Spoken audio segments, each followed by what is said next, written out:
Hello, a very good morning to you. It is Tuesday the 22nd of November. It is great to have you with us here watching Ireland AM on Virgin Media 1. You are. We've got a mixed bag for you this morning. Here's what's coming up.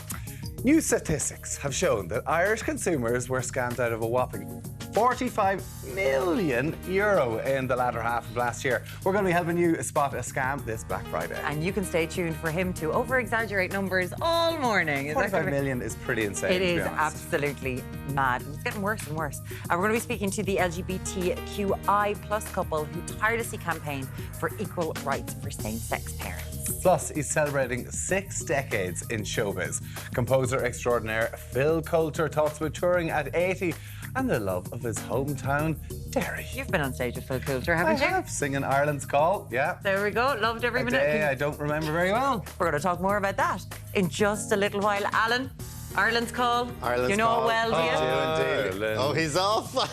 Let's save it for Phil. Alan's like, come here at 7 a.m. I can't be singing. Catherine Leydens makes us a mouth-watering molten treat. No idea. What is that? No idea. Molten A molten treat. I'm hoping it's gooey chocolate. Well, hopefully it's something like that. Okay. Plus, in fashion, it's all about sparkly sequins for the party season. Now, Deric, what's the weather like? I hope there's no more rain today. Where are you?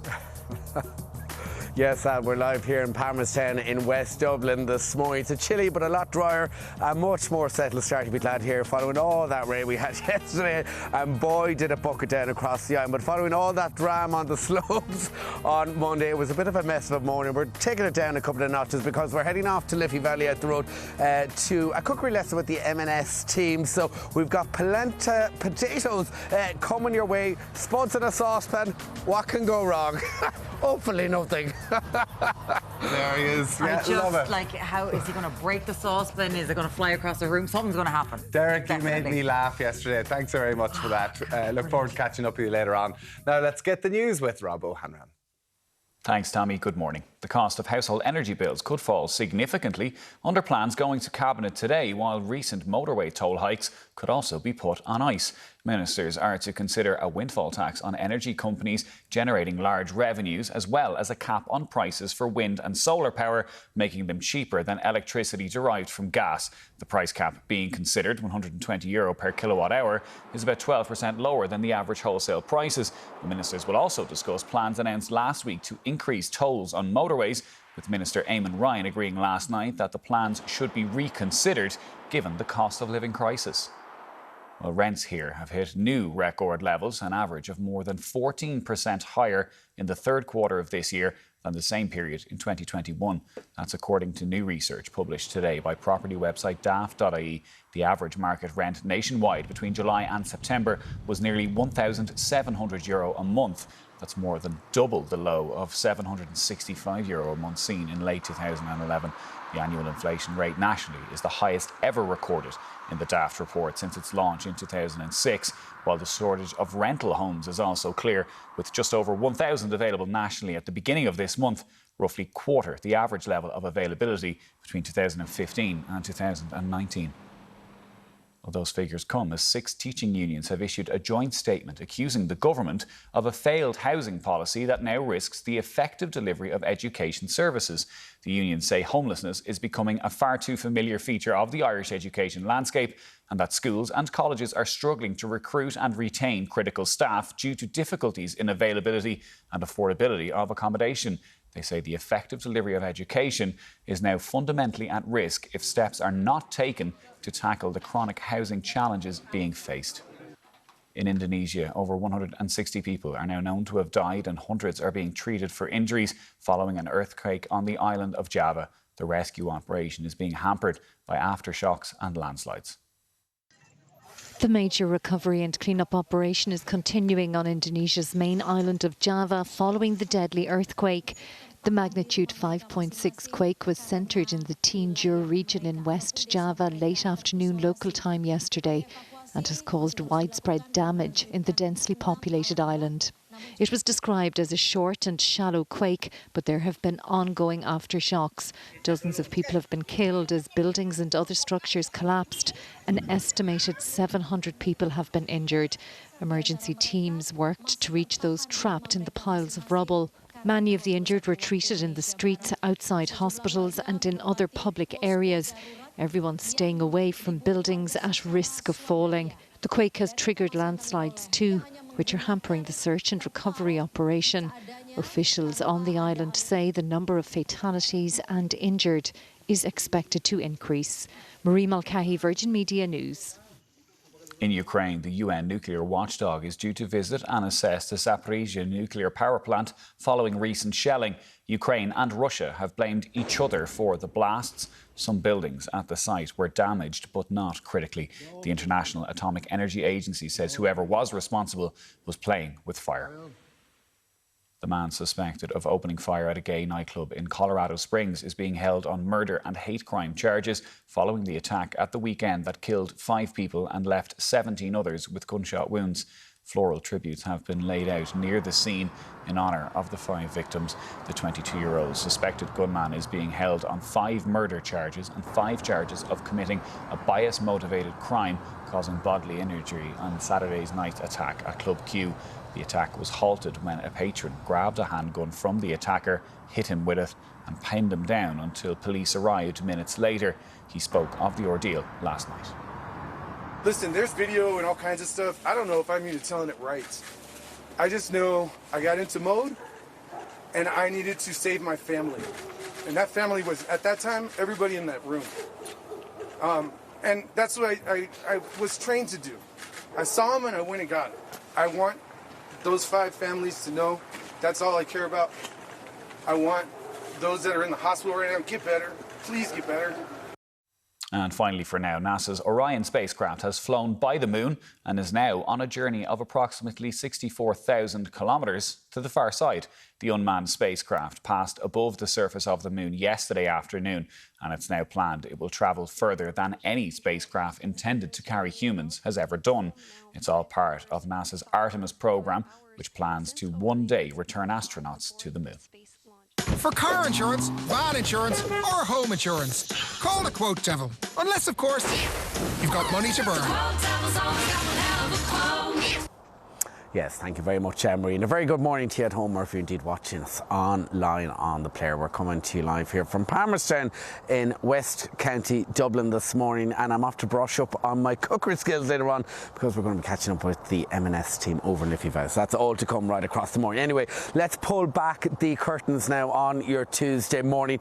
And it is quite a chilly one, quite frosty as well, with a touch of fog out there in those light to moderate southerly winds, and we are seeing showers hit parts of the south through Cork and Kerry, in fact through parts of Louth into County Meath and Ballybrow there, and Carrickmacross and County Monaghan not escaping. Needs some rain gear at the ready. Now right across, in fact, we're going to see a pretty decent day in store, some nice sunshine on the cards, but we will see showers developing across the southwest towards the latter half of the evening. Again, those winds picking up pace too off those southern coasts, and top valleys struggling at about 6 to 11 degrees.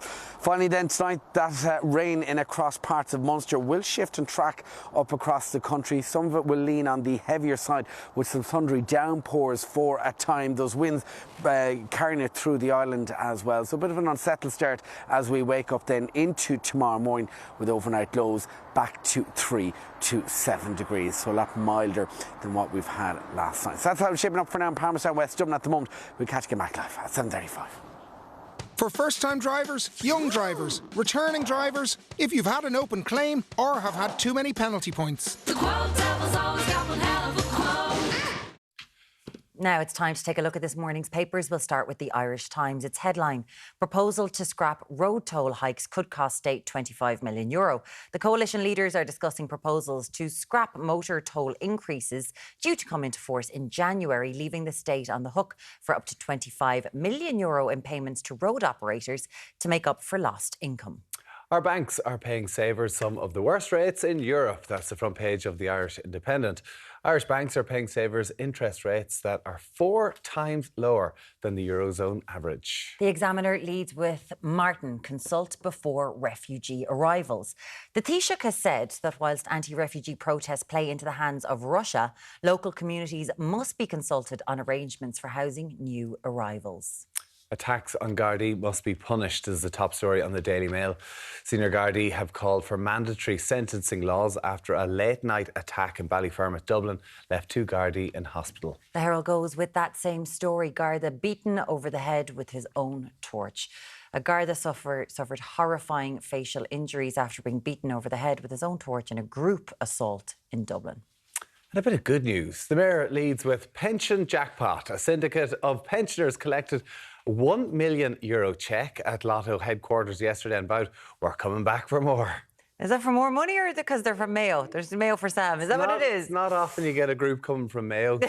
You leave Dublin with something. To him. And finally, the Star and the Sun leads with that same story. Golden Oldies, the Young at Heart group, that's what they're called, is set to celebrate their win. Where will they do it? In Coppers, apparently.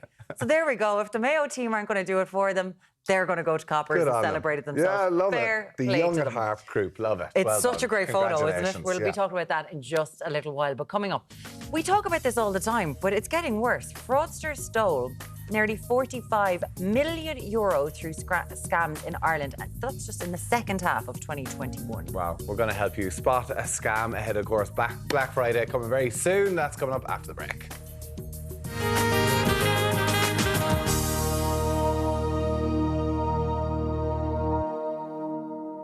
Good morning, it's great to have you back with us. Now, a new report has found that fraudsters stole nearly €45 million through scams in the latter half of last year. Now, with Black Friday just around the corner, Elaine Burke from Silicon Republic is here to discuss how best to avoid sophisticated frauds and scams. Elaine, it's lovely to have you here this morning.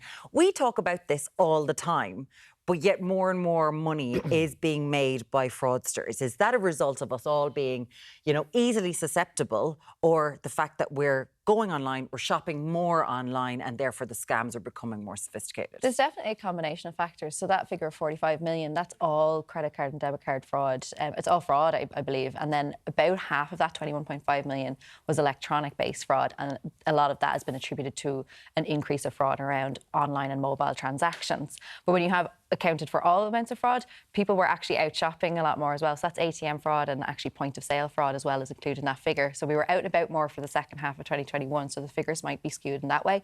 But there is definitely a rise in online and mobile banking fraud. And I think it's actually that the scammers are getting more sophisticated, and people, because they're shopping online more, they're at home waiting for deliveries more often. So those kind of smishing scams, which is an SMS-based scam that tell you a delivery might be delayed, they've become very successful because more people are at home waiting for deliveries, whereas they were hoping to just shoot fish in a barrel and hit someone who was sitting at home waiting at that point. Okay. Well, what's that scam? So they're waiting for someone... you get a text to say that and you respond to them. Your parcel is on its way and you have to click the link. They might say your parcel was delayed. They might say a customs charge is required or something like that. Any of those kind of things that you might expect that might possibly happen. But what happens is you're expecting something and a sense of urgency is created and a timeline is set. And that's something to really, really watch out for. Anything that kind of puts you in a state of I must respond immediately is actually where you need to be the most vigilant. Because that's what they're trying to do. They're trying to get people in a moment where they're vulnerable and they think they must respond immediately. And the best thing to do is respond slowly. One of the tips from Visa, actually, because none of the banks or the credit card companies want people to be caught out by these things, they release tips every year. And one of their tips was interesting. It was to just read that text out loud to another person in the room and see what they respond. And because they might be, oh, I got a text like that before, and I think that's a scam. And the best thing to do if you think it's a text from your bank is to call your bank directly. Don't respond via the text message if you don't think it's trustworthy. And to be honest, even if it looks trustworthy, give your bank a call anyway and verify it, because your bank will know if they contacted you, and you can get their number directly from your statements. What about the delivery companies though? Because that's where a lot of these texts do come through, and then you do actually get those texts sometimes.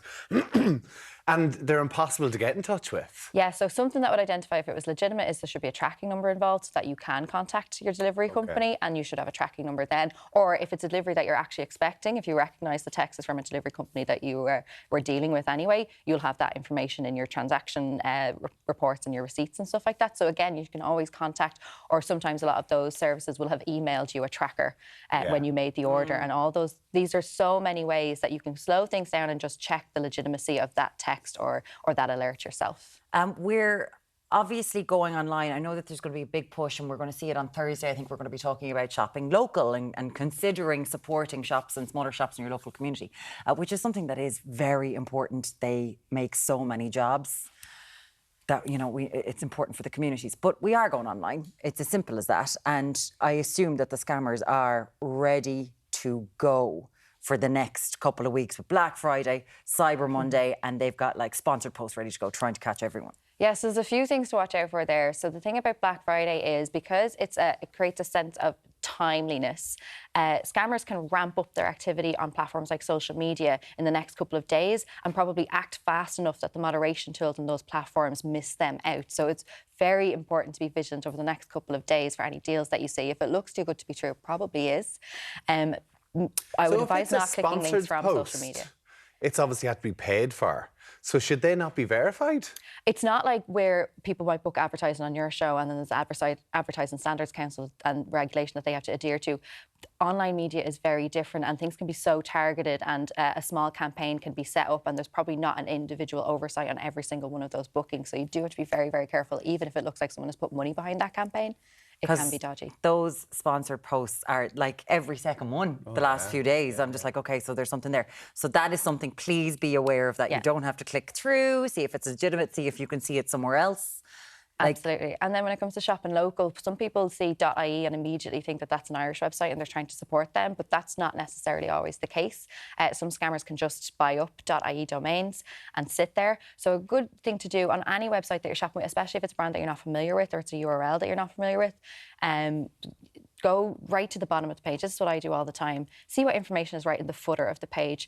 They should have things like their company registration address in Ireland. There should be contact points listed there. They should have social media links for active social media accounts that you can then follow up and just check how widespread this brand actually is and how legitimate they look. The footer of the page will have a lot of that information for you. And always, before you buy anything, especially from an unfamiliar brand, is to see if they do have a contact point before you even make a purchase. Make sure that you can get in touch with them and follow up, that you won't be looking for a form on a website or something like that. That's all you manage to get. You want to try and find a phone number or a proper email and see if they have real customer service. Okay. So if you click the link, do they ask you to put your passwords in? Do they ask for bank details? Like, what is it you definitely shouldn't be given to these? Yeah, so it's really hard to specify exactly what might come across someone as a scam, because the scammers are very clever, and once you verbalise it, they'll get wind that people have gotten clever to that and then they move on to something else. But definitely anything that asks for information to be input is something to be wary of. Anything that creates a sense of urgency and asks for information is definitely something to be very, very cautious of.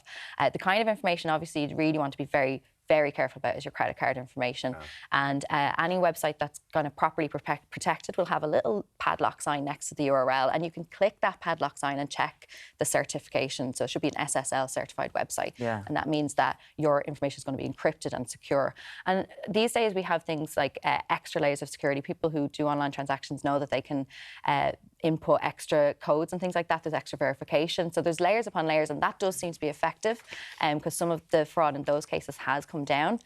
And there's also things like virtual cards that you can set up with other services, which are really, really useful. These are one-off disposable credit card numbers, essentially, that you can use one-off. So if you happen to have been unfortunate enough, and these scams can happen to anyone. Absolutely. If you happen to be unfortunate enough, at least they don't have your permanent credit card number. They just have this one-off. You will possibly lose the money from that transaction, but you won't be. But not everything. And the age profile on people who are being scammed, it's changing all the time, and it's very much younger people now who are getting hugely involved in it. Can I just ask quickly, if you do click it, is there a number, a helpline? Do you contact your bank? Do you contact the guards? What do you do? Immediately contact your bank if it's a transaction to do a card associated with your bank. The banks are very good at helping with these things. And the reason why they issue advice every year is because they don't want to have to be dealing with all this fraud all the time. But absolutely contact your bank immediately. And the faster you contact your bank, the quicker it might be resolved. Okay, Elaine, wonderful stuff. Thank you very much. Between Elon Musk and scams, you've been very busy the last little while. Elaine Burke from Silicon Republic, thank you so much for joining us this morning. Thanks, Cheers. Elaine. Now, still to come, we'll be talking to News Talk's Anton Savage, who'll be taking us through the morning papers. Yes, stay with us. We'll see you shortly.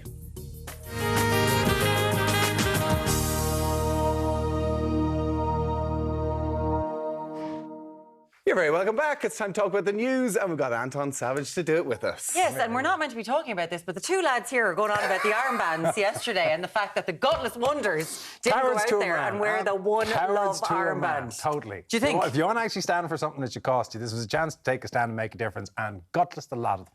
Well, there's 8 countries that decided to not do it. And 8 gutless countries. Well, He got England in the pool draw, by the way. Just so but it wasn't just England. I mean, Wales, Germany, Netherlands, there's a load of them involved as well. But they didn't make the stand, bit like a lot of the TV companies were all over there. This is at the World Cup where they were saying that they were going to come out and wear the OneLove armband with the rainbow flag because they wanted to make a stand. FIFA then said, if you do this, you could get a yellow card because they made up a rule on the spot because they were allowed to do that. FIFA is the issue here, surely. Yes. Yeah, like it's FIFA. Why does it have to come down to the players? Like, I mean, you look at the Formula 1 is in Abu Dhabi. The golf's in Abu Dhabi. Oh, like, I'm with you. It's in every sport. I'd happily follow you straight down the door of the pit lane and we can start there next. But this was an opportunity that was waiting. This was a unique opportunity to try and make a point. Once every 4 years. Yeah, listen, and Ellen Coyne made a great article about it in the paper as well today. Let's talk about something else. If you want to get in contact on that, by the way, are you with Anton that they're gutless wonders for not taking the stand, and also that we need to be talking about migrant rights? 6,500 people have supposedly died. But they are wearing a no discrimination armband. It's just the fact that it doesn't have a heart on it. That's racism. Stamp out racism. So well, it's discrimination. Yeah. But so they wanted to wear the OneLove one. Tattoos should have been one. That's what they should have done. Tattoos. They should have all just gotten tattoos. You can't find me for having a tattoo. But do you know what? Paddy Power years ago in a Rugby World Cup made one of the they paid one team to all dye their hair green, and it was kind of one of these marketing things, and it's all been stamped out as well. Anyway, that's another part of news. And LGBTQ rights. Let's talk about Micheál Martin. Yes. Micheál Martin is saying that there needs to be consultation with local communities about migrants and refugees arriving into their area. This is because there are protests, significant protests in the East Wall. Anybody who was living North Dublin last night will have come home tired and irked because their journey home was 3 times longer because the East Wall was effectively blocked up. This is because there are, I think, 80 refugees being moved into the area that used to be ESB buildings in the East Wall, and local communities are saying they were insufficiently consulted with and they don't want this to happen. There are some, though, who are saying part of this seems to be a legacy of fomenting action and resistance by far left on one side and by the far right on the other. It's the kind of thing we don't think happens in Ireland, but if you look at social media, it does. There's a certain cohort out there who benefit from getting communities riled. As to what Micheál Martin says, in Micheál Martin's general way, he said something that is well known and understood by all and can't offend anybody, which is you should consult with people.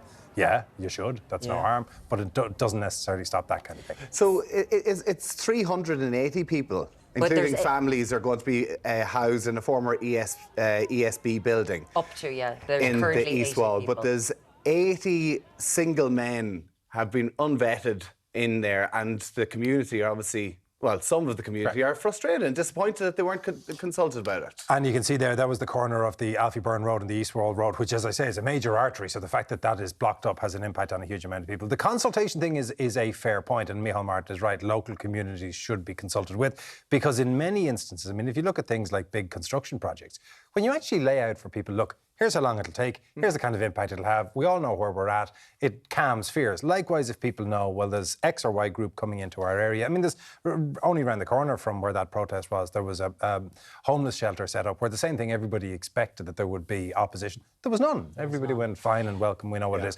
So consultation is important, but it doesn't mean that you will guarantee that these kind of things won't be objected to. Yeah, we're expecting up to 70,000 Ukrainian refugees in the country by the end of the year. These are the figures according to the government. The thing about the people who are being housed in the former ESB building is that they are all, like, they're Afghani, Somalian and Nigerian. It's not white people. Correct. I think that is something that is quite pertinent to this situation, is the colour of the people's skin. Yep. And people will say that that is not an issue, but and there is. Do we think of what we've seen on social media? Some of the things that I've seen, it seems that that's very important, actually. Yeah, and it's a difficult one to say, because even if you talk about it, you instantly sound like you're being racist when you don't intend to be. But if you look at what happened with the early response to Ukraine, there were some analysts who actually said and wrote publicly that this is a wave of refugees where there is a cultural affinity, which I think when you read under it means, white people of the same religion as us. And there was a more open reaction to that than where there apparently isn't a cultural affinity. Now, you translate that does mean some level of racism. Yeah, OK. Well, listen, get in touch with us, 0896 111 111. What do you make of this? Have you seen clips of the riots or those protests? Yeah. And let us know what For you people think. in the area. I think something that we have seen on social media, this footage is flying around and it's absolutely horrific. It's from the weekend of the two Gardaí who suffered horrific injuries when they went to an incident. This is awful. It makes your blood boil because what the footage shows, and the guards have asked that this not be circulated, so hopefully people are no longer sharing it, but a lot of people, including me, saw it before that was asked. And what it shows is one guard, male, on the ground being attacked by several people. I think we now believe it is with his own torch that they're beating him around the head and neck. Meanwhile, his colleague, female, has been dragged away and is trying to get back to help him. That would be disturbing enough if what you saw around was people trying to come to help and try to stop it. You see literally the opposite. People cheering this on like it is a spectator sport, watching, set aside that they're guards, watching two people while just be filming beaten it, while you film them, thinking, isn't this highly entertaining? And then when you add the next layer, which is they're shouting that it is effectively, isn't it great that somebody is beating guards? Right. Horrendous. And then they put on the video two cops getting either beaten down or worked over. I can't remember the terminology, but just awful stuff. I mean, it makes, I mean, guards, they feel like their hands are being tied already. Right. And then whenever we were talking before about the guards, some of them can't even, rapid response, they can't even put the lights on. So they have to sit in traffic to try and come and help out. And the numbers of guards are dwindling. Right. And if a guard understand why. If a guard puts a foot wrong, correctly, if a guard puts a foot wrong, they get the full brunt of the law, which means they're all the time having to be desperately careful about how they respond. The male guard in question apparently is now in hospital with significant head injuries and has required significant stitches. The response, of course, is, well, what do you do? There's already calls for mandatory sentencing, which I never fully understand because I think it makes it seem like judges are sitting there saying, well, I just want to be sweet and give you a hug. A lot of judges would be more than happy to throw. So make the available sentencing longer if you want. I would have thought what we're looking at is non-lethal weapons and body cams. Body cams being the main thing. Yeah. This should all be filmed from the view of the guard, so prosecution is instant instead of trying to hunt them down. The worry with this is that people are now going to go, we need to arm our Gardaí. And it has been proven globally that arming a police force does not decrease violence. It increases violence in an awful lot of the cases. Might make them feel safer, though. You know, maybe. But if we've got 600 guards quit last year, not retired, they quit, and then a huge amount of recruits in Templemore, again, last year said, not for me, I'm not doing this, I can't afford to live anywhere, I can't do anything. Where the hell are we going to get guards from? Correct. And this is the kind of thing where you say, well, how do you prevent this kind of thing happening? The easiest, I would have thought, solution is a transit van full of more police. Whenever you look at the public order unit respond, they get things cleared up pretty quick. In this instance, if you don't have them, if you can't recruit the guards, if you don't have them on the beat, what do you do? Well, listen, and Justice Minister Helen McAtee just said a complete disrespect for Gardaí, and I think that sums it all up. The guards do not have the respect that we maybe think that they once had, and it's frightening for them. Let us know what you think on that as well. 0896 111 111.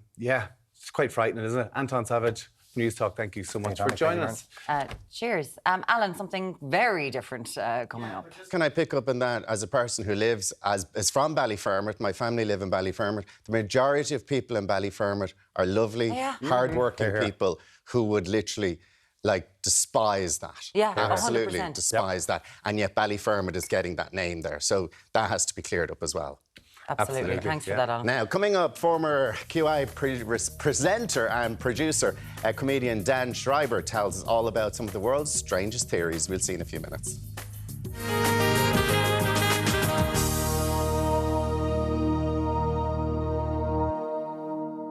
Back now, our next guest started his career as a researcher on the popular quiz show QI, which I was always obsessed with the elves on QI, alongside Mr. Stephen Fry. Now, comedian writer Dan Schreiber joins us. Good morning to you, Dan. How are you?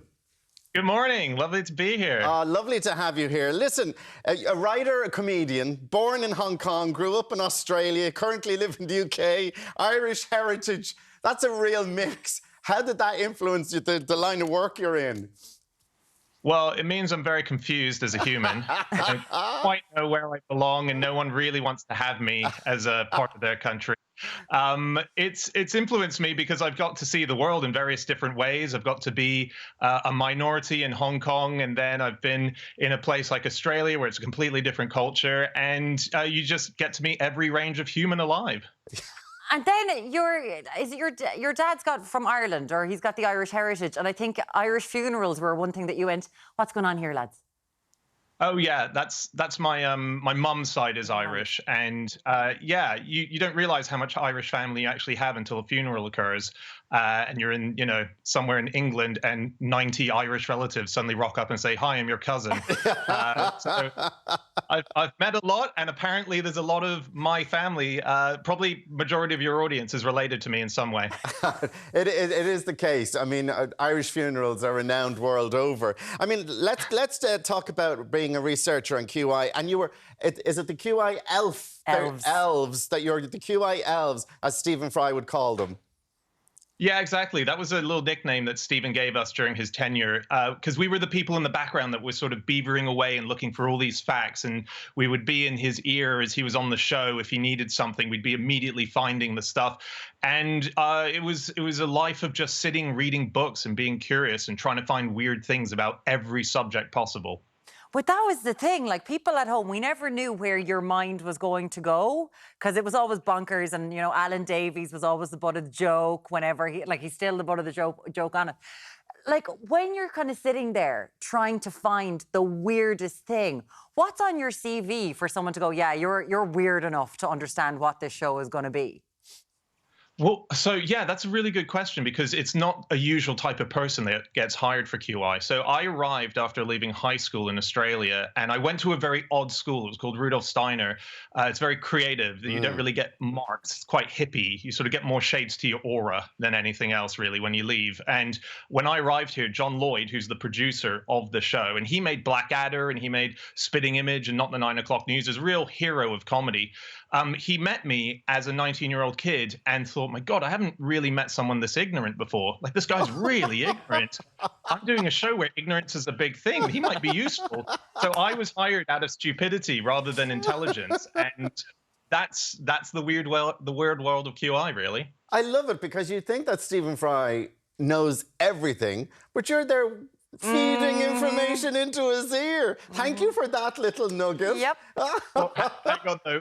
Just to give him some credit, you would spend months and months and months on a script. Same with Sandy Toksvig, now the host. You would spend months. You think you've learned everything about this topic. You'd hand them the script. They'd read it and go, oh, yeah, oh, yeah. Oh, did you know? And then they'd tell you something more interesting than anything you found. Just off the top of their head. You spend months. Be like, what am I doing here? Why am I doing this? You gotta love it. You gotta love it. There you go. That's why they host those sort of shows. But you went on with a bunch of elves to host a podcast where, again, your thing is finding the weird and wonderful things. And that's really developed into something, the stage shows, and you've got a big audience now. Yeah, that was very exciting. So it was about 8 years ago. I was in the office at QI. I'd left for a while and I'd come back, and I just kept listening to all the conversations going around. And I thought the way we speak to each other is in facts. We'll say, did you know this? And then someone would say, did you know that? And it just ping pongs around. And I thought we should bottle that. That could be a really interesting program.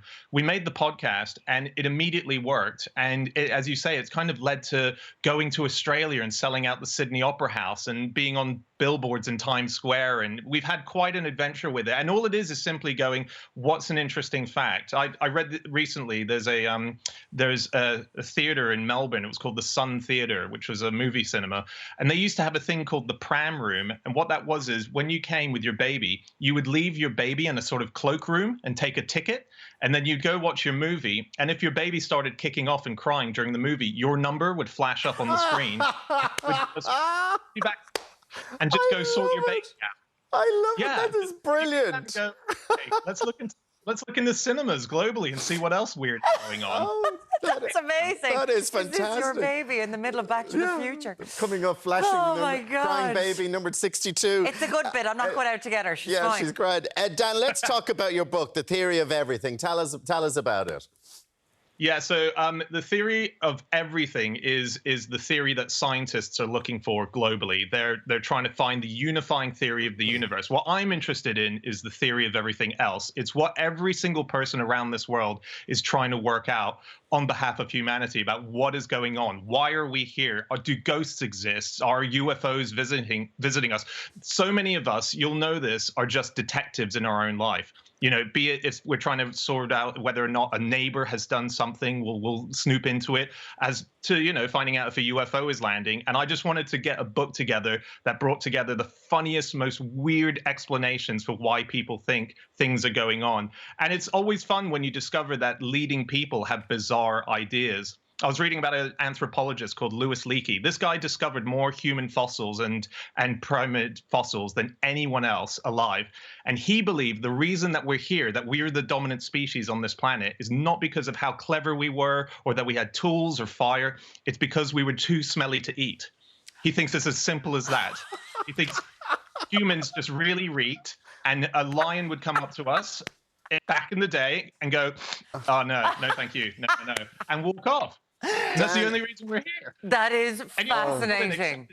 This is the book that you're going to be going, come here, and you do this around Christmas dinner. There's so many things in there about Prince Philip and Novak Djokovic, and there's really interesting stuff. The guy who invented the PCR test. Yes. Brilliant. So good stuff. It's called The Theory of Everything Else.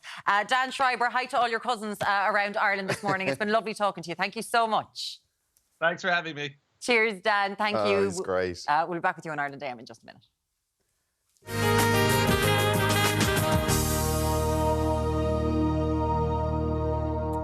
It's time now to take a look at this morning's papers. We'll start with the Irish Times. Its headline: proposal to scrap road toll hikes could cost state €25 million. The coalition leaders are discussing proposals to scrap motor toll increases due to come into force in January, leaving the state on the hook for up to €25 million in payments to road operators to make up for lost income. Our banks are paying savers some of the worst rates in Europe. That's the front page of the Irish Independent. Irish banks are paying savers interest rates that are 4 times lower than the Eurozone average. The Examiner leads with Martin, consult before refugee arrivals. The Taoiseach has said that while anti-refugee protests play into the hands of Russia, local communities must be consulted on arrangements for housing new arrivals. Attacks on Gardaí must be punished is the top story on the Daily Mail. Senior Gardaí have called for mandatory sentencing laws after a late-night attack in Ballyfermot, Dublin, left 2 Gardaí in hospital. The Herald goes with that same story. Garda beaten over the head with his own torch. A Garda suffered horrifying facial injuries after being beaten over the head with his own torch in a group assault in Dublin. Horrendous. But a bit of good news now. The Mirror leads with pension jackpot. A syndicate of pensioners collected a €1 million cheque at Lotto headquarters yesterday and vowed we're coming back for more. And finally, the Star and the Sun leads with that same story. Golden Oldies, the Young at Heart group, is set to celebrate in coppers. Some other great moments of that story is Breda, one of the winners. She's 82. So there's 47 winners. They've won over 21 grand each. And she's like, oh yeah, my 4 sons have offered to get my turf for all of winter now. They're mad to get all my turf all I of just winter. love that they love their mammy now. No, mad. You're like, Mum, I'll do it. Don't worry about it. A group from Mayo coming to Dublin and walking home with something. Hey, you love to see it. You love to see it. Love to see it. Speaking about the Gardaí attacks in Ballyfermot, Sonia's got on to us and just to let us know that the Ballyfermot community will be showing their solidarity with the local Gardaí at 4:30 today at the Ballyfermot Garda station, in particular showing solidarity with the officers who were viciously attacked on Sunday night. And the event has been organised by local youth services and community groups. So if you want to join that, it's at 4:30 at the Ballyfermot Garda station today. And fair play to you, Alan. Naomi just said thank you to Alan for saying that about Ballyfermot. I'm sure there and my family still live there. It's a small group causing these issues. I remember when they had checkpoints at Halloween so that there wouldn't be trouble in Cherry Orchard. My family would bring trays of tea, coffee and biscuits over to the guards. Yeah, and exactly, it's only a few small, a few few bad apples. Like, I grew up in Ballyfermot. My family are still there. Some of the nicest, down-to-earth people that you could meet live in Ballyfermot, and a lovely community and a lovely sense of community. And that's why I think there's going to be a lot of people today at 4:30 at the Ballyfermot Garda station, just to show that, look, it is a small minority. But at the same time, it's disgraceful. Like, what happened? The footage of 2 guards getting beaten up, like on the floor, being kicked and punched, and hit with filming it, and filming it and cheering it on. Cheering it's it on. Shocking. Like, cheering it on. No wonder no one wants to become a guard in this country, and you're not getting paid properly and you can't afford to have a house. I don't know what the hell they're going to do, but for young people, I don't know if it's a viable future for them in any way, shape or form. We'd love to hear from you today, as always. And to the people of Ballyfermot who are going in solidarity with the Gardaí, fair play good to Oh, on you. you. 089 611 111. That's how you get in contact with us. Now, after the break, we're going to be speaking to the LGBTQI+ couple who tirelessly campaign for equal rights for same-sex parents like themselves. We'll talk to you shortly. Ireland AM have teamed up with Tesco, who are standing up for joy this Christmas. They want to help customers have a joyful and affordable Christmas, and to celebrate, their click and collect Christmas slots now open in over 70 locations. We've an amazing prize up for grabs. With Christmas just around the corner, Tesco's click and collect service allows you to pre-book Christmas week slots, so you can collect your order when it suits you. And with more slots and locations than ever before, shopping online with Tesco has never been easier. And it can also help you spend less. Together with Tesco, we're giving you the chance to win a €1,000 shopping voucher to spend in store or on tesco.ie to help with your big Christmas shop and beyond. For your chance to win, just tell us, what sauce is usually served with Christmas dinner? Is it A, cranberry sauce, or B, pineapple sauce? To enter, call 1550 999 318 or text SHOP to 57199.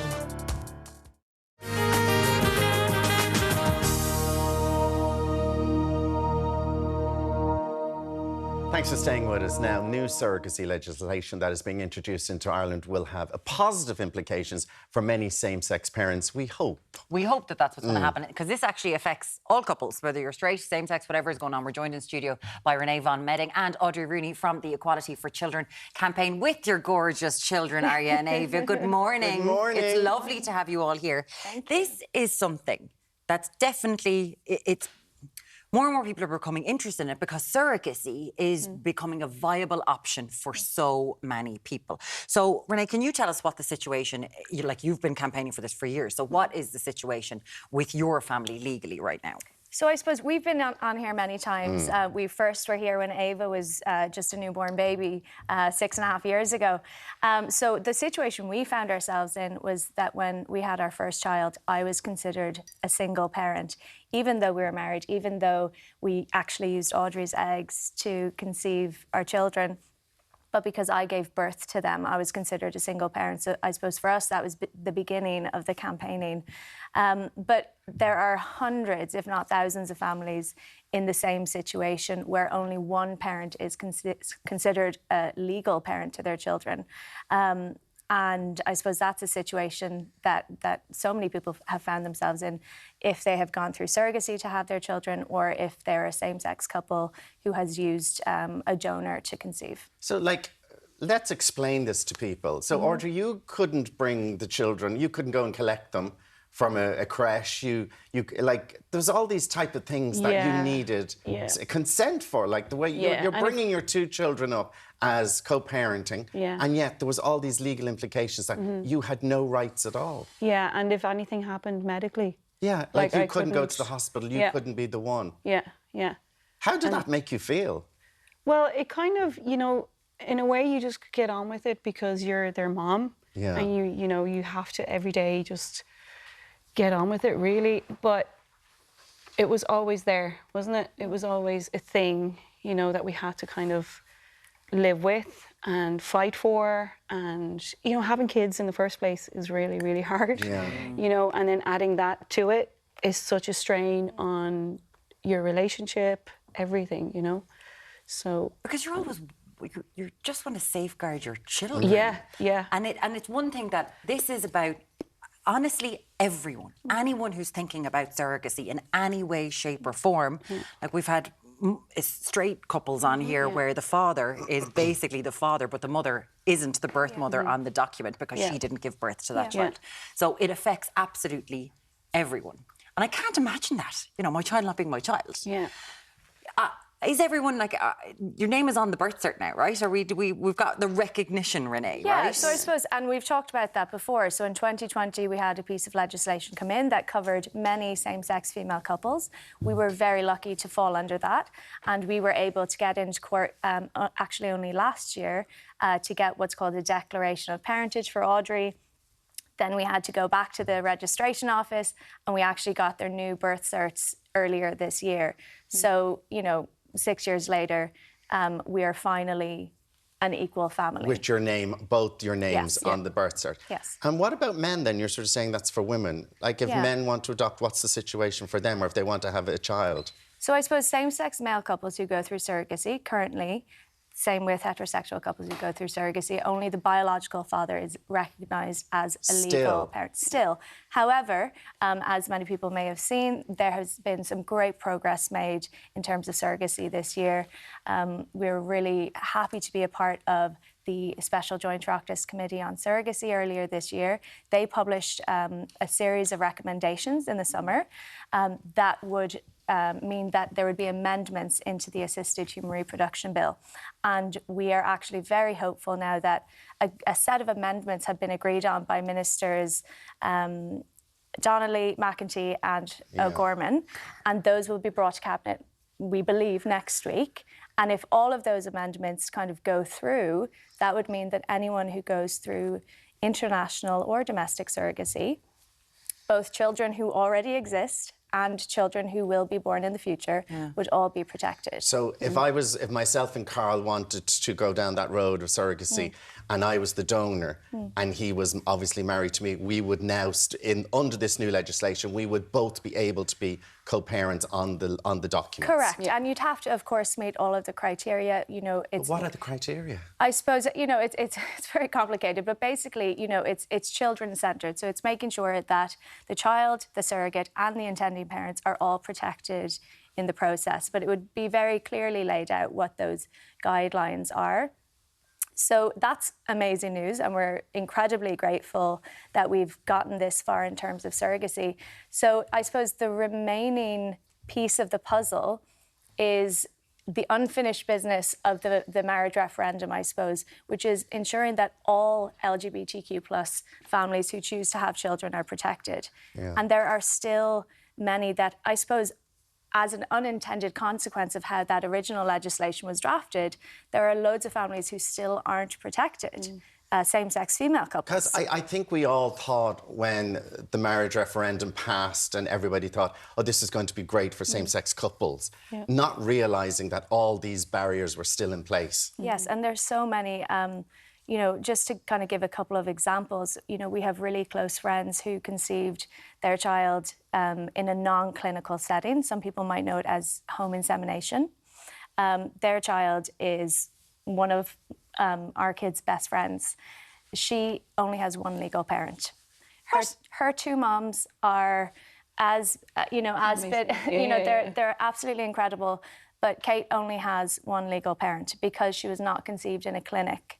So that's just one situation. What? So it's the actual mechanism of doing it in a clinic. Absolutely. So that's one situation where LGBT families are still left behind. Another example is if you were to use an international fertility clinic. Or indeed, you know, I actually met a couple the other day who had treatment in Ireland, but one of them is a diplomat. They had to travel for work. Their child was born abroad. They've now come home to Ireland. That child is not going to be eligible to have Irish citizenship because the mother who gave birth is not Irish and she was born outside of Ireland. So that's just another situation where... Is the father Irish? So, sorry, two mothers. Sorry, yes. What is it? But one of the mothers is Irish and she did not give birth. So it's you know, there's loads of other situations that I suppose as an unintended consequence, I don't believe it was. See, this is what I'm asking. You're talking about three ministries here. Your Ministry for Children, Ministry for Justice, Ministry for Health, right? And this is legislation. It's growing, like Audrey, it's moving as we're moving. Yeah. Do you think these barriers have been set up in spite of ye, or it's just, oh God, that's another unintended consequence, and we have to now try to rectify that? Yeah. Like, do you think there is the political will to go, oh my God, we just need to change that to get this right for people? I think so, yeah. Does it feel that way? It feels that way, Okay. yeah, absolutely. And as Ranae said, we've gotten much further with surrogacy laws, and I think, it's moving.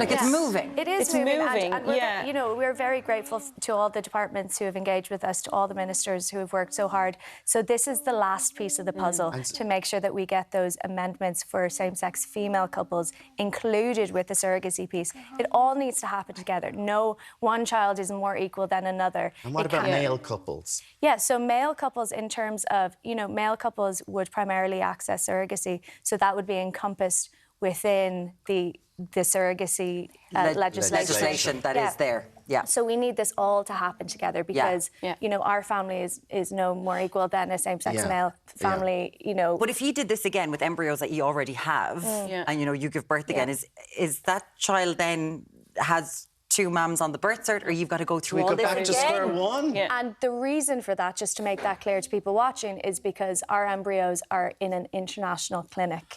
Because when we did reciprocal IVF, you couldn't do it in Ireland. You can now, but when we did it, you couldn't do it here. So that we would fall outside of that legislation because it's not in an Irish clinic. Okay. So we just need to ensure that this final push that we have now for the Assisted Human Reproduction Bill includes all the amendments for the surrogacy legislation, as well as the amendments that we need for the Children and Family Relationship Act. Hopefully this is something that can just be sorted out. It seems very pernickety, and like we always know that with legislation. People can find out more about the Equality for Children campaign. Now, we're hoping that Arya and Ava are going to stay around because we're doing sparkles on the catwalk. Absolutely. Okay. Like between the jacket and the shoes. Yeah. I mean, come on, Ava's got the shoes going as well. We're just going to go get coffee. And we're going to go get coffee and then down the catwalk. Yeah, we hear they've got very expensive rates. They do. Very expensive rates. Are you so up we for don't that, know. Ava? Ava, you're going to do the Arya, catwalk you ready for to us? go? And Arya, yeah? Arya's like, I am out of here. I am done. As you say, it is going to Cabinet. We do hope it passed for everybody involved. Thank you. It just needs to be done. And congratulations on the work that you've been doing for many years. And it really is. You're doing like a Trojan work on behalf of so many people. So thank you both. And thank you, girls. Thank you for joining us this morning. They don't care. They're out. Thank you. You're in it. Thank you, Audrey. We'll Thanks, talk to you guys. soon. Cheers.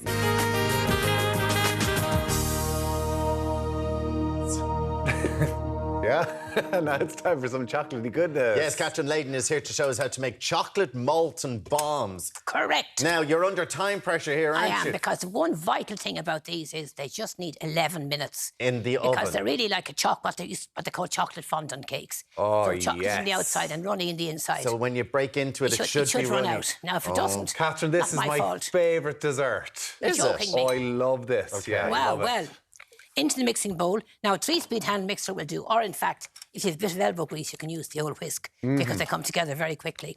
So 125 grams, 4 ounces of ordinary granulated sugar. Sugar you put in your tea, right?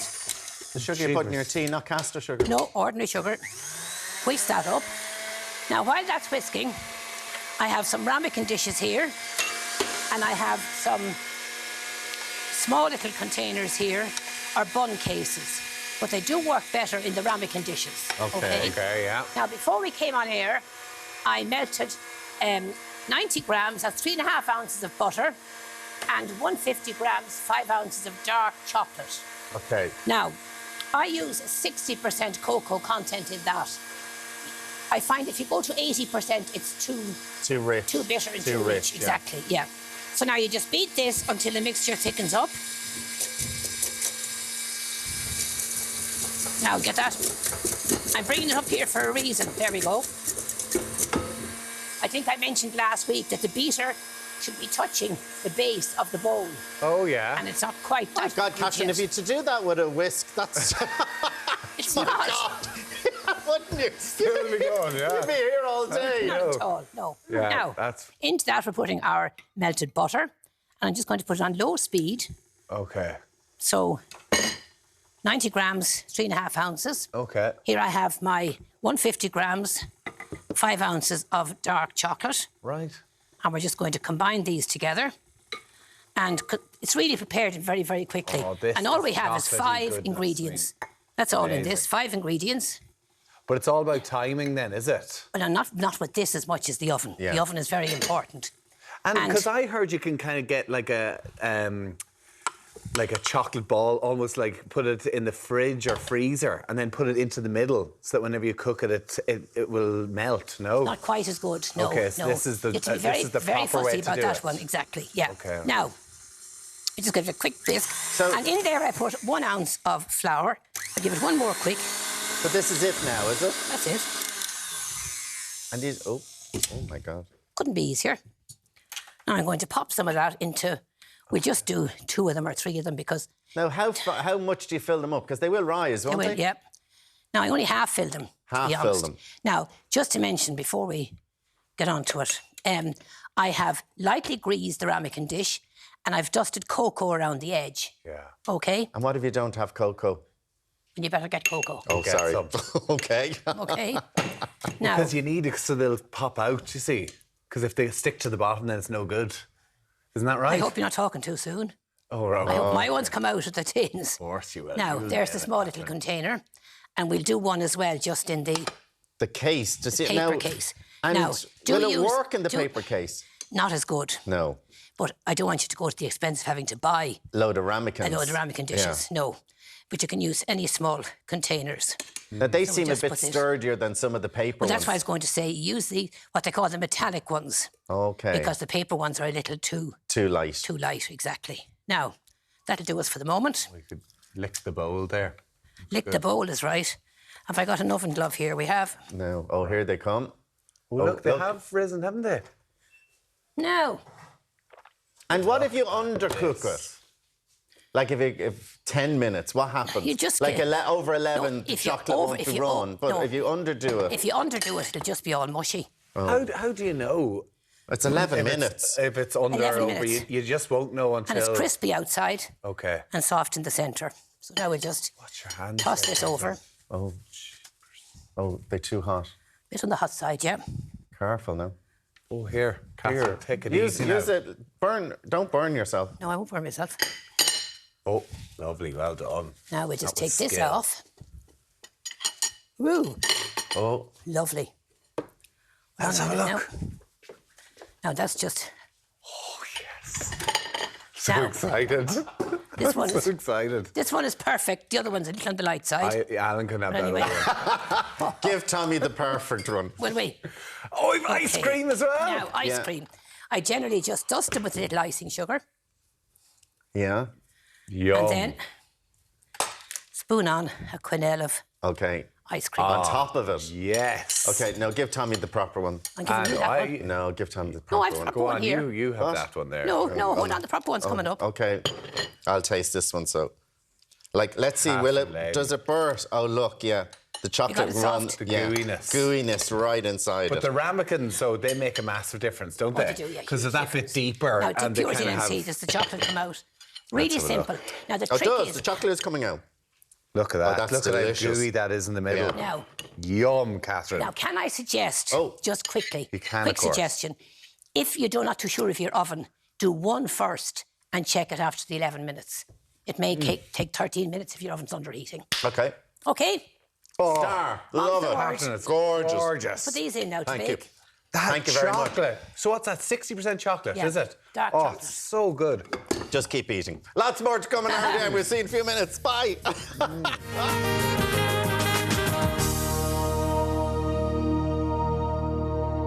Hello, it's party season, and that means lots of dressing up. Yeah, we're on the long slide in at this stage, aren't we? Mandy Maher is here to show us what to wear with lots of sparkle. We love it. And look at you, all sparkly this morning. I scrubbed up a little bit than what I did earlier. I saw Mandy coming in at 6:30 this morning and she was a sight. Thanks very much, live on air. God almighty. I was cold even this morning.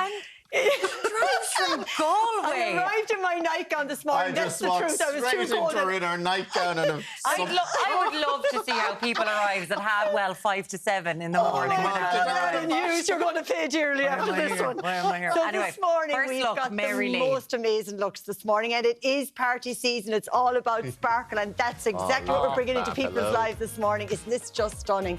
It's from Born Clothing. They're nationwide and indeed also online, but I just adore this dress. It ticks all the boxes from a point of view. I love the fact it has long sleeves. It is a V neckline. As you can see, it's midi length. But I would have thought that dress was hundreds of euros. Yeah, it's unbelievable. It's a great price point for sure. Now, it's not for the faint-hearted because there's a fairly high slit in it as well. So Mary can show us a little bit of leg there, and you can see, hello, but she's gorgeous legs. So Come she on, can lads, well go back wear down it. again. There we go. So it's beautiful. It comes in a few colours. And again to note, and I have to mention, I have a thing about things that can be sometimes come across as being itchy on your skin. Because it's all sequences, it is not itchy. It is actually lined in the inside. Yeah. And the earrings to match this are fabulous. And the earrings are absolutely stunning. All of our jewellery this morning is from Crystals & Co. and absolutely delighted to showcase their absolutely unbelievable collection. They're Schwarzkopf crystal, but you'd know it. They're really, really beautiful. And if you notice on those drop earrings as well, there's a slight curve in them, and there's a reason that they're designed like that is to actually allow the light to reflect on them. Gotcha. That's the reason being. And there's a thing about this dress, I know maybe in the lights it's coming up a little bit darker than it is. That green that's sparkling there, it is that green, it's that emerald. It's absolutely, it's gorgeous. Thank you, Mary Lee. Stunning and lovely. I'm loving that particular dress. What's Natalia got going on for us today? So Natalia, so we're staying with Born Clothing, and again Natalia is now showing us a beautiful dress, and this time we went with the gold sequence. And again, like that, it's as you can see, it is a mini dress, but to note as well that Natalia is 6 foot tall, so this would probably be slightly longer on some of us. Yeah, you know, they're probably more around the 5'6", 5'7" mark, but it is a beautiful dress. Lots going on, as you can see, with lots of sparkle with the nude undertone. Beautiful. Yeah, there's a lot of, it's very Art Deco, the design on it, really. It really is. And of course, then as we can see as well, it has, it's a 3/4 length sleeve, and it has a slight little puff just on the shoulder as well, which I like as well, which we've been seeing through in fashion as well. And even with Natalia being 6 foot, it's long enough. No, yeah, it is. Yeah, You know what exactly. I mean? And the earrings? And again, the earrings with Crystals & Co. These are their large peach tree drop earring, and you can see there then a little pearl detail just in the centre of them. But again, and they're actually quite light as well, which I also like to mention when we're talking about earrings, because sometimes earrings can be very heavy and uncomfortable. Yeah. Just to note. You put them on for the picture and then they're off. There you go. In the handbag. You're done. That's it. We all know about that one. Thank you, Natalia. For sure. Thank you, Natalia. Cheers. It's beautiful. And now we welcome Pat, all the way from Cork this morning, our gorgeous Pat. And she's forever rocking the looks. Now, it is the party season. Not everybody is into with sparkly. Yeah. So we went for something like this particular dress this morning, and we paired it right back. It is from Ivory Lane Boutique. They're based in Oran Town Centre, in Oranmore in Galway, and in Castletry Town Centre in Limerick as well. But I'm loving this. It's a pleated dress. It's a very classy, flowing dress. I just think it, again, rocks, particularly if a wedding season coming up as well for this time of year. It's beautiful. Did you add the belt? I did indeed. It has a belt matching, but we did add this little Diamante belt just to give it that extra little bit of bling this morning. He loves when someone adds a belt. I know, I'm not even joking. It's his stylist. favourite thing. He's I know. like, Did you add that now yourself? So I find a pleated skirt very difficult because I think they really hug on my hips and all that kind of stuff. But the full pleat, it's beautiful. It's gorgeous. And it definitely drops very well. Yeah, There's no it really doubt does. On that. We teamed up then exactly with this, adding extra sparkle as well. And this is a nice way of introducing sparkle as well. So if you're a person that doesn't like to wear sequins, then this is the way you can add it to an outfit by bringing it into your accessories, like the belt, like the beautiful. And certainly like the earrings. And the earrings again from Crystals & Co. And those gorgeous shoes as well. And of course you can see there with the Diamante strap across the front, their little slip-on mule, which are very much on trend as well. Yeah, they are. You see lots of brands doing those sort of ones because they're handy. And they're beautiful, aren't they? They feel absolutely gorgeous. Forever, they'll never date. And of course back then with these beautiful earrings from Crystals & Co. And this time in the black again with the little pearl. So they do them in loads of different colours, for the season. Perfect. Pat, lovely, thank you very much from Cork, girl. Looking great. Lovely having you here. Oh, look at the little tail and the belt at the end. Yeah, it's beautiful, isn't it? Oh, so you're wearing this in a trouser suit, I actually am. I'm actually wearing the jumpsuit version of this particular dress this morning from Ivory Lane in Oranmore and indeed in Limerick. But again, like that, how do we style it? So we both actually styled it the same way on one shoulder. But if you wanted to, you could easily pop down the other shoulder as well. It just depends on what you want to show. So it's completely whether you wear a Bardot style or indeed wear it on one shoulder. Yeah. Personally, we both loved it on one shoulder. It's the reason we wore it up on one shoulder this morning. And it's very forgiving dress as well because it's actually not over clingy on you, which is also nice too. How is it staying up with the Bardot? Oh, sorry, I'm just sad. Yeah, no, it actually does. There's kind of like little kind of it's hooking in exactly right on the arms as well. As you can see, it is just below the knee. Very classy dress. Dress like this. Do you know when they say the little black dress in your wardrobe? You will pull this dress out in 10 years' time and it won't date. Yeah, absolutely. That's what's great about a piece. And like there's this. beautiful detailing on the back with all of it as well. Mary, could you turn around for 1 second? It's a little cowl drop. It's stunning. This dress is absolutely beautiful. And as I said, I'm wearing the jumpsuit version myself. The shoes, you've gone with a different colour. Yeah, Alan, then because of the black, don't be afraid to get outside the box by adding a little bit of colour with these gorgeous sparkle shoes. And again, very comfortable, not too high as well, which is what I like about those. And with the, we've got earrings going on here as well today. And the earrings again from Christelles & Co. And of course, a beautiful, just simple little drop earring. And again, we just kept it quite simple. We brought them back. You could have added a colour on the earring, but we decided not to. No, I think with the shoes. Yeah, so it works really well. It works very well. We're loving the looks this morning. All set for the party season. So we're ready for the party season, but all we're waiting for now is the invitation. But anyways, Mandy was out 5 nights last week. That is no joke. She had stuff up. Was it 5 nights last week? Manic. She was driving up. She was driving all over the country last week. Anyway, that's fair play to her. Thanks a million. There's something else. Great to have you. Thank you so much.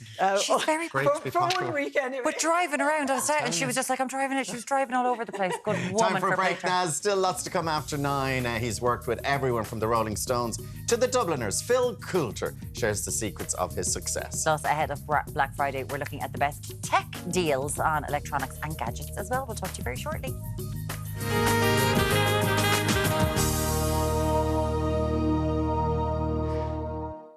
Welcome back. We were chatting about loads of things earlier on today. One of the things was the attack that happened to the 2 Gardaí in Ballyfermot. And there's a message in relation to that. I'm a guard, and what happened in Ballyfermot is a disgrace. It is the end result of not properly resourcing an area.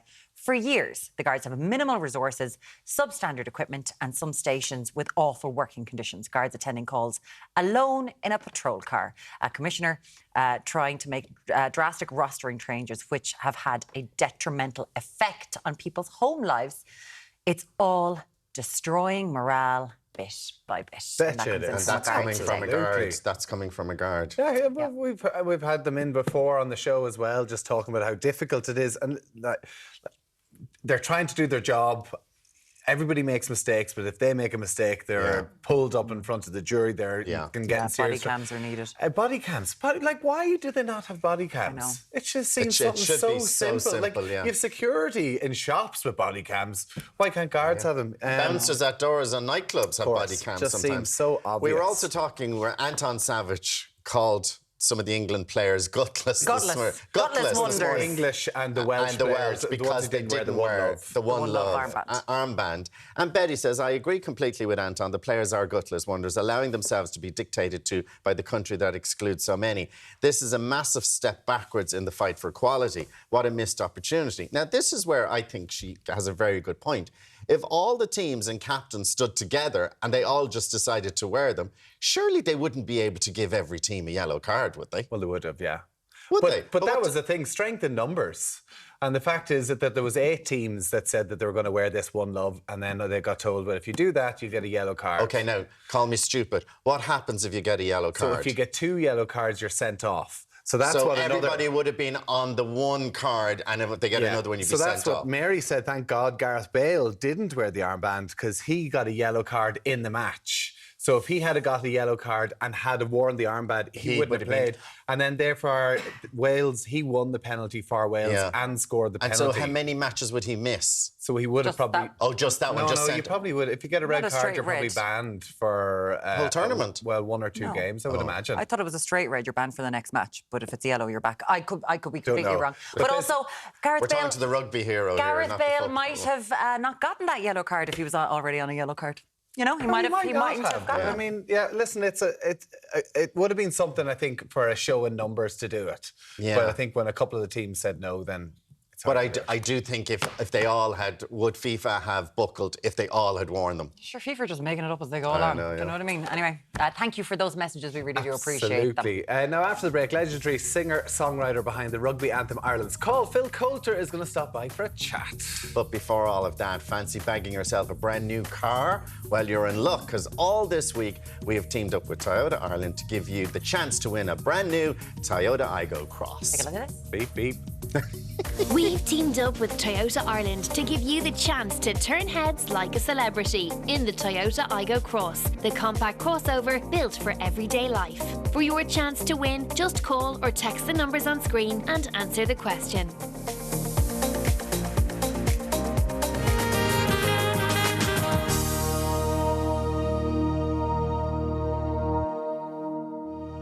Welcome back now. If it wasn't for our next guest, and I'm going to try not to sing these, but it's very hard not to sing give us a them. little We would never rendition. have enjoyed songs such as Cliff Richard's "Congratulations" and then "We'll Answer Ireland's Call." Cool, He it's should be you doing to that. do And it. also "The Town That I Have Listen, if you keep Loved singing, So we're not going Well." to get to talk to him. Sorry, you can't help but do it. It was, of course, Phil Coulter's writing and singing talents that gained him recognition around the world, not more in singing. Before we chat to him, let's Sorry, take a Phil. look at him in action. There I spent my youth, and to tell you the truth, I was sad to leave it all behind me. For I'd learned about life, and I'd found a wife in the town I loved so well. Phil Coulter, it's a pleasure to have you with us. What Great to be here, Tommy. a gorgeous voice. The town you love so well, the city of Derry. I had a big weekend there last month. On the Friday, I was granted the freedom of the city. Wow. Which was, well, it's an honour, you know, but it's an honour from your own people in your own place, which makes it a bit special. You know, when you're in this kind of business, you get awards for this, that, or the other. But an award like that was a bit special. Bit of a, I suppose, in my personal life, would have been a bit of a milestone, you know. It's an honour thing. There's no cash prize. But, Tommy, if you ever want to get your sheep across the bridge in Derry, I'm your man. OK, well, listen, always good to know. That bridge should tell you if you're doing well getting them across. Don't say stuff like that to a rugby player, because they will actually ring you up and see if they can kind of do that sort of stuff. But what a huge honour. Like, the people who have gotten the freedom of City of Derry, you know, the list is huge. And to get it from your own town, you know, at it, like it was for your, like, your turned 80. Well, I think that's what maybe prompted them when they said, well, this fella's 80, we better give it to him fast before he falls off the perch. Because they thought he might not have a lot of years left. I don't know what motivated it. Probably just like they thought we'd better get around to it sooner or later. But it was great. It was great. My family were there and some of my old school friends, you know. So it was a big personal thing. The following day, we had an epic sing-along of The Town I Love So Well on Ebrington Square, which is in the waterside, overlooking the city and the river. So we had like 2,500, 3,000 people turning up on a drizzly Saturday afternoon to sing The Town I Love So Well. It's a very different city now, Derry, compared to the city you would have grown up in. Entirely. I mean, when I was born, the war was still raging, you know. I mean, I was born in 1942, so it was pretty bleak. Those early years were pretty bleak. There was an air raid shelter outside our door on the street, and if you went to the grocery store, you had to have coupons to buy, you know, butter, bread, all that kind of stuff. So I've said this many times, but my recollection as a kid growing up in Derry, my memories are in black and white. You know, it was that kind of bleak. Yeah, that kind of bleak. But now, thankfully, Derry's in a very different place now. It's a big destination. Yeah. About maybe 10, 12 years ago, I was up home on visit, and I saw this big sign at a car park, tour buses park here. I thought, well, there's a change, because when I was growing up, tour buses left Derry to go anywhere else, because anywhere else was better than where they left from.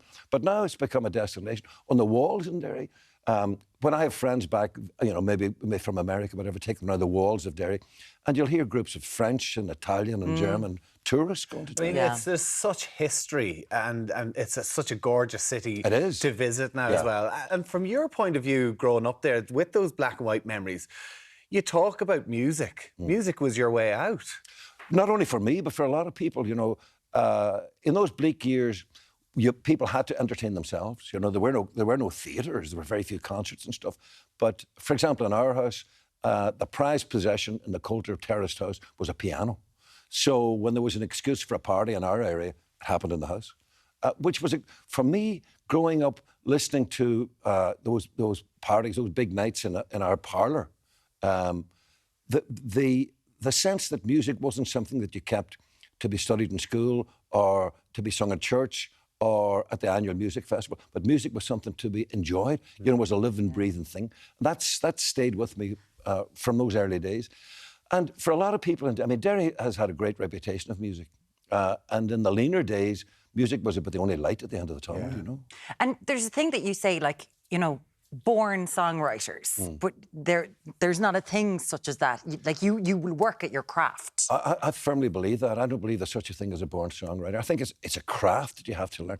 For me, it's a craft rather than an art. To learn the craft of constructing a song takes time. It's like everything else. Look, you could be very talented visually, very talented with your fingers. As a silversmith, you know how to work on silver, but you're going to have to learn the craft of how do you put that all together to make jewellery or whatever it might be. The same thing with a song. You have to learn how to do it. Fortunately, my timing was good. It's over something over which I have no control, but being born in 1942 meant that I was when I was learning my trade in Tin Pan Alley, Denmark Street in London, that was the centre of the music industry. So I spent 3 years there as a contract songwriter, learning how to do the job.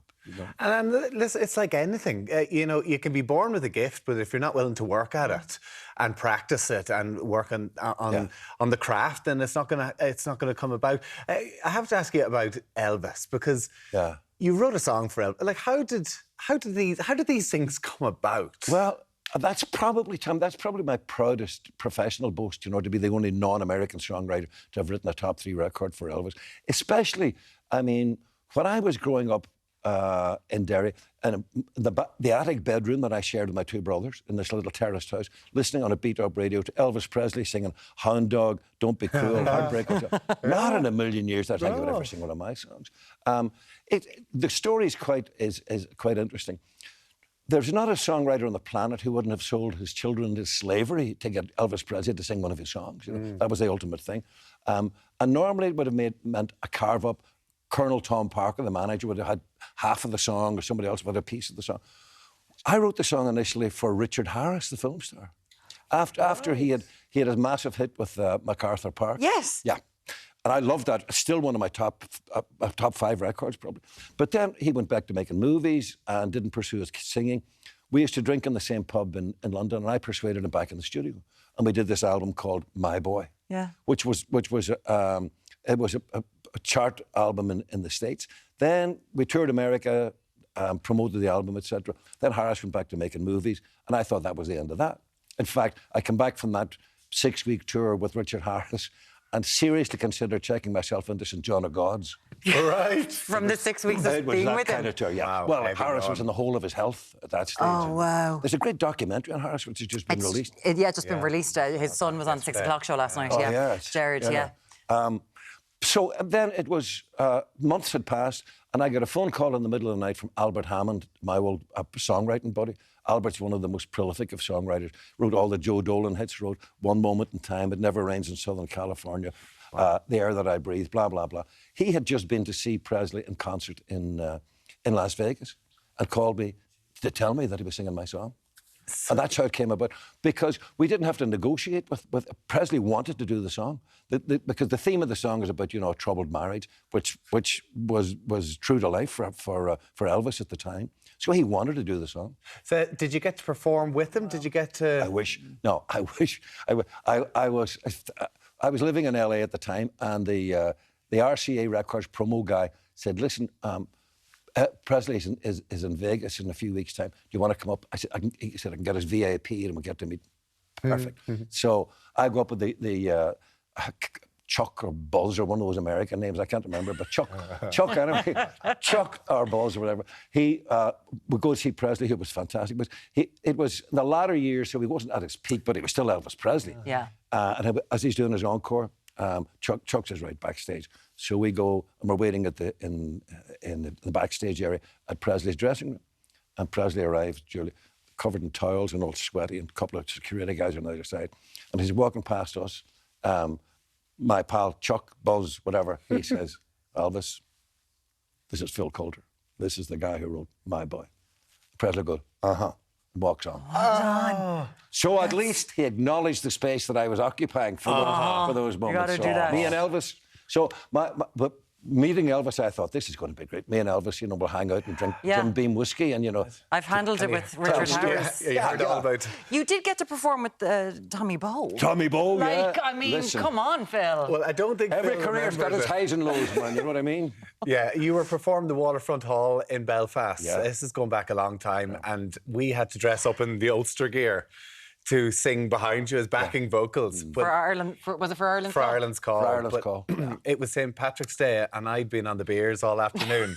And I just remember Phil was performing on stage, and we knocked over a big cabinet behind the background. Phil. And we weren't sabotage. You can't get the staff. Despite Tommy Bowe's best efforts, the song has survived. Yes, it sure did. Yes, it has. It You're certainly not has. wrong. Listen, let's talk about your new concert, your new performance at the minute. Phil Coulter at 80. 80. I mean, incredible. All over Ireland. Yeah, we're doing 30-something dates from Buncrana to Ballyfermot, the one-nighters. No, that's a grind, but I mean, I'm loving it because, well, we've been off the road for a couple of years, Plus, if that's what you do, that's what you do.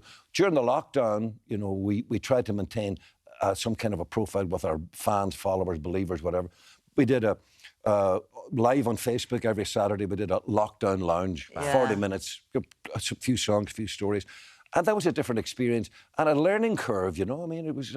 I'm an old dog. I had to learn some new tricks there, and I got them wrong in the first few attempts. First few attempts, I was coming out sideways, and people were. I was kind of like that, the way I had got my phone all wrong. But we persevered with that and discovered it's a different world, the online world. We had fans in South America and Malaysia and Christ knows where. But having said all of the above, exciting and all as that was, getting back on the road, playing live music to a live audience. And you know what we're discovering now? We're about 6 gigs in. We're discovering that the audiences are just loving the fact that they're now able to go out to live music again. Oh, we hear that all the time. And everybody's just so excited to get out there. Of course, you are on the road until the 19th of December. Yeah. Venues and dates, everything that people can get on philcoulter. On philcoulter.com, yeah. It's an absolute pleasure. Great to be here. Fantastic. Right up to Christmas, you'll be singing and telling you stories about Elvis and not Tommy Bowe. Phil, I know I've got a story about Tommy Bowe to put on the set. You've got two. It's good there. At least I didn't say, We got more than that. It's been a pleasure having you, Phil. Thank you so much. Nice to be here. Now, after the break, Deric is learning how to spice up those Christmas Day spuds. Yes, Deric, what have we got to look forward to? Yes, Tommy, we've landed down here in Liffey Valley, Marks and Spencer, for the brand new store redevelopment. Mark, what are we cooking after the break? We are cooking some Irish rooster potatoes, roast potatoes for Christmas, a little bit of polenta on the outside, some beautiful M&S Irish ingredients. It's going to be Posh spuds. And we love Phil Coulter as well. I love Phil. Come on. I used to sing that song watching Tommy Bowe playing rugby. OK, let's get a quick commercial break. Back in a few bits. Phil, I'm sorry. We don't know what Deric's ever going to do. It's always good fun.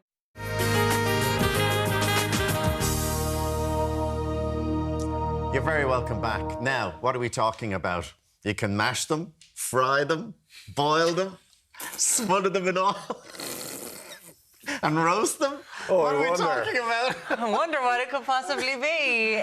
Christmas Day spuds. Oh, we didn't guess it was Christmas Day spuds. Deric, what is wrong with us? Deric is in Marks and Spencer in Liffey Valley in Dublin this morning, learning how to spice up the staple side dish. Please take it away from us, Deric. Lads, you can't beat a good pot of spuds. Anyway, welcome down here to Marks and Spencer, Liffey Valley here in West Dublin. The bigger, the bolder, better M&S. Mark, I have to say the food hall here looks fantastic, doesn't it? Rolls Royce.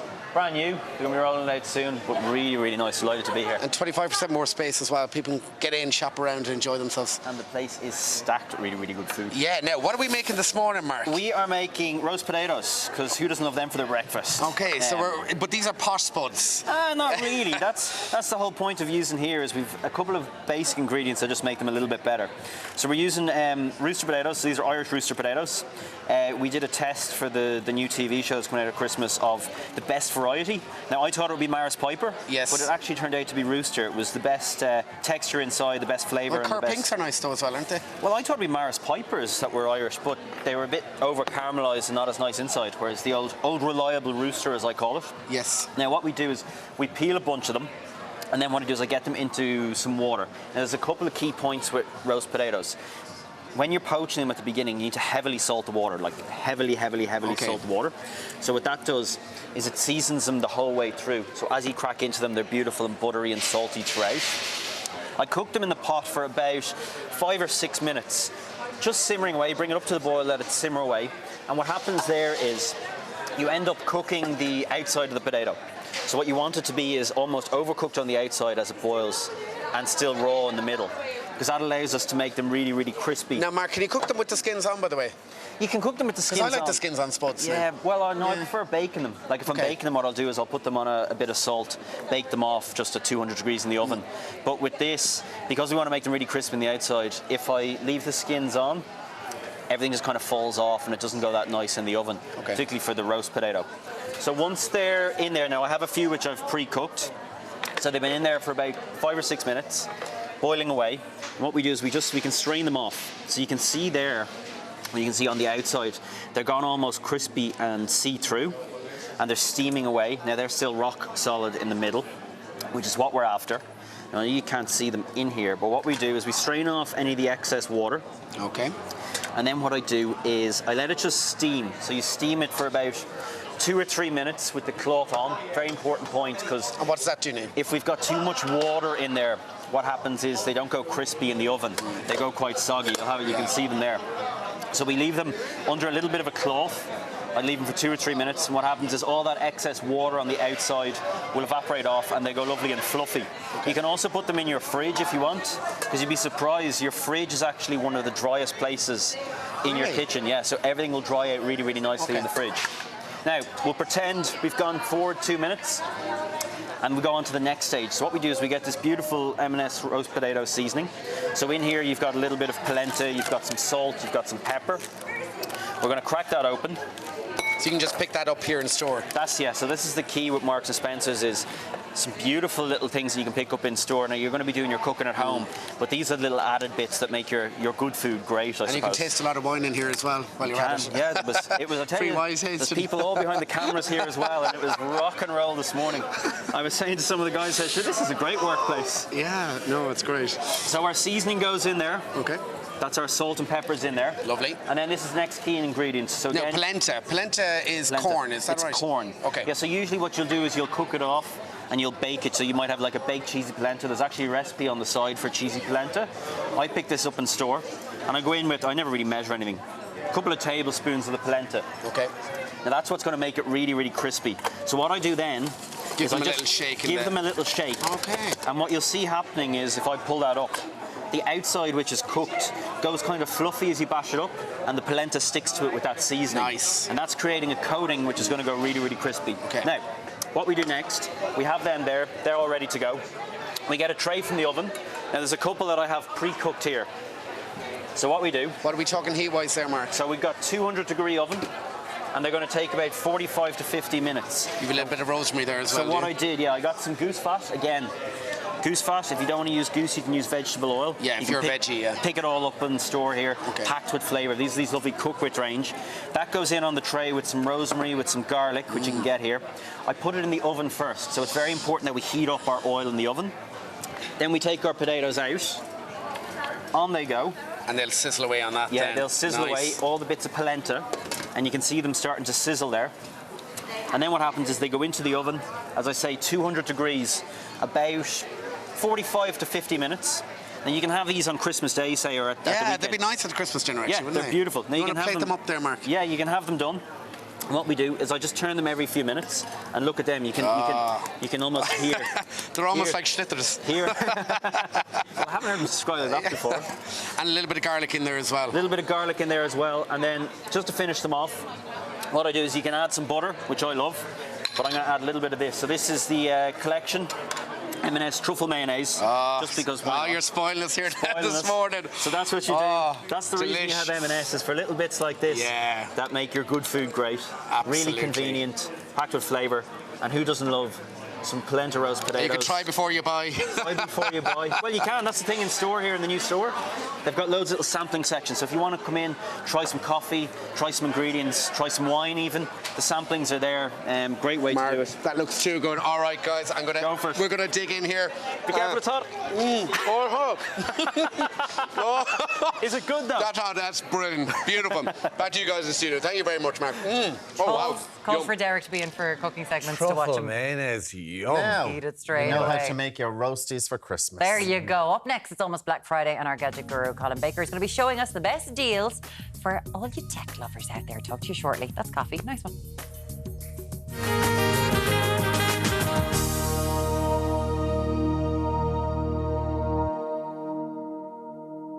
Now, buying gadgets is far too easy and enjoyable, but on Black Friday, it gets even more so. Well, we're going to try to find actual deals for you, Colin Baker. Thank you so much for joining us today. Thank you. We're going to Hey, kick it Colin. off with something, you know, Eamon Ryan's always talking about them. E-scooters, Sustainable Ireland. Yeah, being green. Going to get legislated. What have you got for us? Yeah, the cameraman was shooting around there for about 15 minutes. Deric, yeah, he almost killed everyone. Thanks for that, Deric. Cheers. Well, that's what it's like on the roads with these as well. Well, you're clearly not a fan. What's going on? Tell us more about it. Listen, I'm pretty cynical about Black Friday deals, so I always figure that they just increase the price just beforehand to drop them off. And I usually say about e-scooters, and I think you know, I'm a massive fan. Yeah. I usually say don't spend less than €500 or €600 because you're just not going to get something of decent quality. Okay. If you're out doing 25 kilometres an hour on the road and you want stability and grip, you've got to spend the money.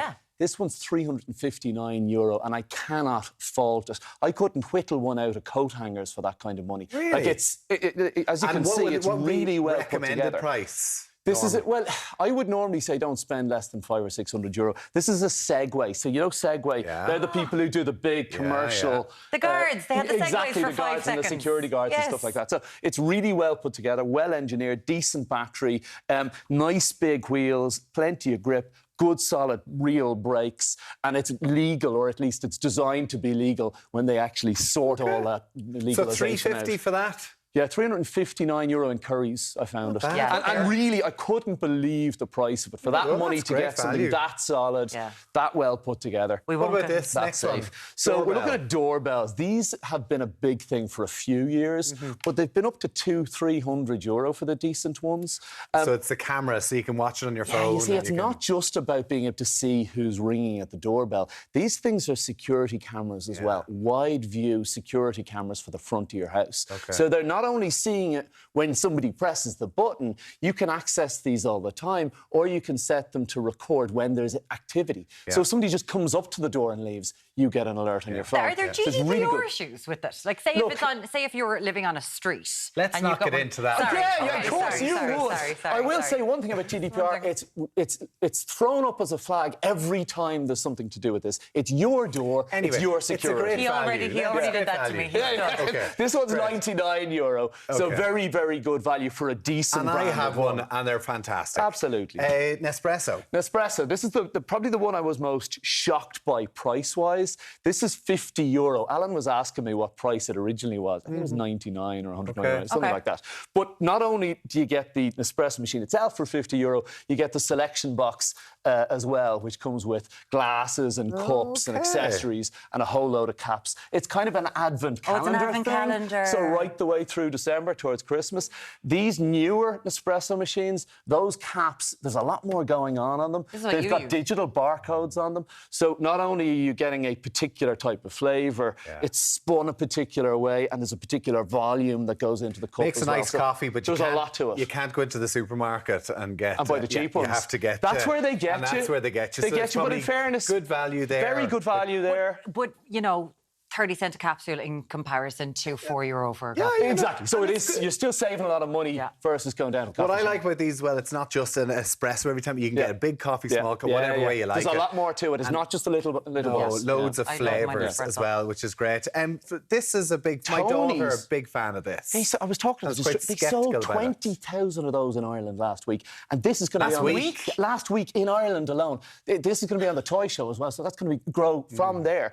What it is, as you know, Tommy, it's a storytelling box. These little figurines can be got, can be swapped, and they contain, encoded in those, is stories and poems and songs for kids. That's a Gruffalo. Yes, exactly. So, and I think this is Anna. Anna from Frozen, and we have Shrek at home. But kids can swap them. My daughter will wake up early in the morning, and she's not allowed to really get out of bed. But what she'll do is she'll stick that on, and she sits there in bed and listens to a story or listens to a song. And you know, when you take that off and put it back on the next morning, it'll continue from where it left off. It's really good. You can also put personal recordings on. Okay. You can read out your own stories from your phone. Well, I was thinking stories, but you can instructional commanding messages might work too. No, it's really good. Honestly, I was quite sceptical about that, and it's really been taken up. Not cheap, not cheap-ish. Do you know it's better than screen time? They're about €89 normally, but they're doing 20% off for Black Friday deals. Yeah, €89 is expensive, but we got great use out of it. So, absolutely, and it's better than being on the iPad. Your favourite's definitely the scooter, isn't it? It has to be. Yeah, it's the only way to get around the studio. Colin Baker from Back to the Future.ie. Thank you so much for joining us this morning. Now that's all we have time for today. Alan, what? Well, you're right. Well, I'm here. Yeah, I'm live from Newbridge Silverware all morning with some great guests, from Amy Huberman to Dancing with the Star judge Arthur Gerlin. I'll get his name right tomorrow. And the Newbridge Gospel Choir will sing us into the festive period. See you from 7.